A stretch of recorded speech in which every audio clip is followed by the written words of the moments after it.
आज हम डिस्कस ये करेंगे कि लीकी गट के अलावा कौन सी वजह जिसकी वजह से चीज़ें अब्जॉर्ब नहीं होती और वो कितना आसान है उनको सॉल्व करना, चाहे बजाय से कि हम ये सोचते रहें कि ये जी लीकी गट हो गई और पता नहीं क्या मसला हो गया, पता नहीं कैसे ठीक होगी, गट ठीक होगी कि नहीं।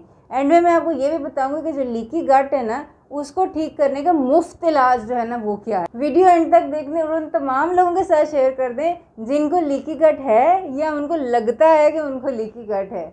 तो स्टार्ट करते हैं इंट्रो के फ़ौरन बाद।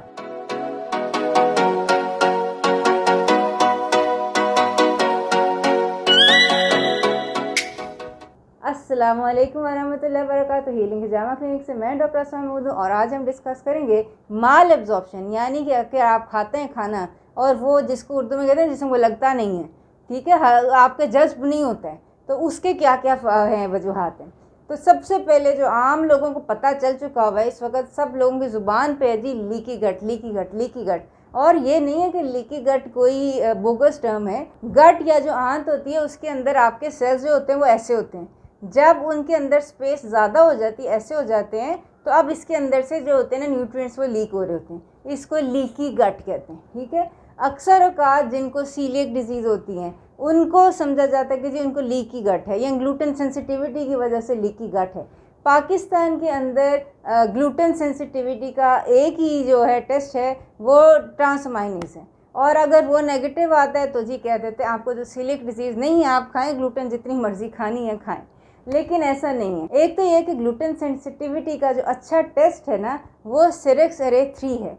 ये डेविड परलमेटर हैं, ये डॉक्टर हैं माशाल्लाह, एमडी डॉक्टर हैं, मेडिकल डॉक्टर हैं, और इन्होंने ये अपनी बुक जो है ग्रेन ब्रेन उसके अंदर ये सारी चीज़ें बताई हैं कि जो अगर आपको लीकी गट हो कौन से ऐसे टेस्ट हैं जो आपको कराने चाहिए अगर आपको लीकी गट है, ठीक है। तो ये आप बुक ज़रूर पढ़ें डेविड परलमेटर की। लीकी गट के लिए मैं खुद क्लिनिक में देती हूँ, ख़ास तौर पे कोलेजन है, ठीक है। कोलेजन बेसिकली गट को हील कर देता है, लाइन कर देता है, ठीक है। या आपका एल ग्लूटामीन है, ये वो वाली चीज़ें, या आपका करक्यूमिन है, इसके कैप्सूल्स मैं देती हूँ। और मेरे क्लिनिक में मैं हर वो पेशेंट्स जिनको ऑटो इम्यून डिजीज़ है, कोई भी ऐसे पेशेंट्स जिनको लीकी गट होने के कोई इम्कानात हैं, पाकिस्तान में तो ये सिरेक्स अरे 3 नहीं होता, तो अब हम क्या कर सकते हैं, ठीक है। हम उसके अंदर सिम्टम्स और साइंस उसकी बेसिस के ऊपर डिसाइड कर सकते हैं कि कोई माल एब्जॉर्प्शन लीकी गट के कोई सिम्टम्स हैं या नहीं है। तो एक तो ये है कि लीकी गट की जो टेस्टिंग है, जो डायग्नोसिस है, वो रिलायबल तरीके से कराएं, ठीक है। दूसरे नंबर के ऊपर लीकी गट के लिए जो जो चीज़ें चाहिए सप्लीमेंट्स वो लें,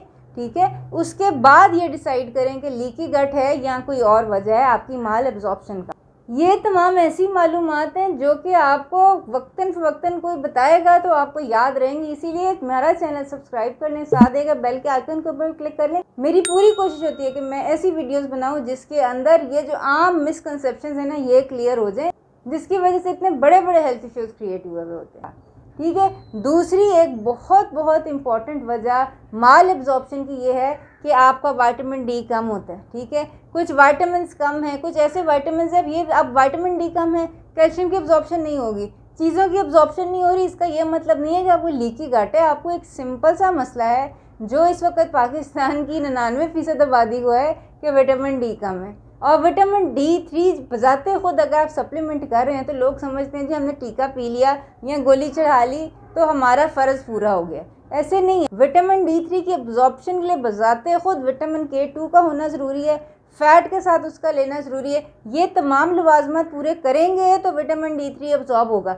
इसका कोई ताल्लुक लीकी गट शट से कोई नहीं है, ठीक है। लीकी और फिर लोग उसको डाल देते हैं लीकी गट की वजह से, ऐसा नहीं है। बहरहाल तीसरी ये चीज़ है कि आप खाने में कोई ऐसी चीज़ें खा रहे होते हैं जो कि एंटी न्यूट्रिएंट्स हैं, न्यूट्रिएंट्स को एब्जॉर्ब नहीं होने देती। ग्रेन्स आपकी जितनी भी हैं, नट्स आपके जितने भी हैं, उन सब के अंदर फाइटिक एसिड होता है।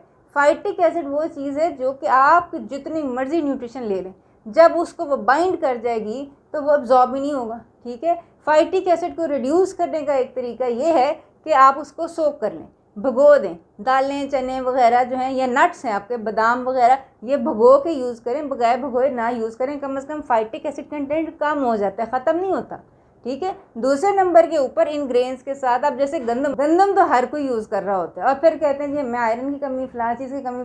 अब चीज़ें बाइंड हो रही हैं तो वो कैसे कमी पूरी होगी। सप्लीमेंट्स लोग ले रहे होते हैं, साथ रोटी ले रहे होते हैं, बाइंड कर जाती है, आपको फ़ायदा कोई नहीं होता, ठीक है। तो ये आपने ज़रूर जहन के अंदर रखना। जो सप्लीमेंट करना है 100 बिस्मिल्लाह करें, लेकिन be very careful, be very wise and smart कि आपने वो चीज़ कैसे लेना है, ठीक है। एंटी न्यूट्रेंट्स लगे हुए हैं, चीज़ें एब्जॉर्ब नहीं होंगी। इसका लीकी गट से कोई ताल्लुक़ नहीं है, दूर दूर तक कोई ताल्लुक़ नहीं है। तो ये कि वीडियो एंड तक देखना, बहुत बहुत शुक्रिया। उन तमाम लोगों से शेयर कर दें जिनको ये लगता है कि उनको लीकी गट है, क्योंकि इस वक्त तक पाकिस्तान में सेरेक्स A3 होता कोई नहीं है, एंडोस्कोपी बहुत कम लोग कराते हैं बायोप्सी। तो ये मफरूज़ा ही है कि लीकी गट की वजह से हमारे न्यूट्रिएंट्स एब्जॉर्ब नहीं हो रहे। अपना ख्याल रखिएगा, आइंदा मुलाकात होती है। अस्सलाम वालेकुम वरहमतुल्लाहि वबरकातुहू।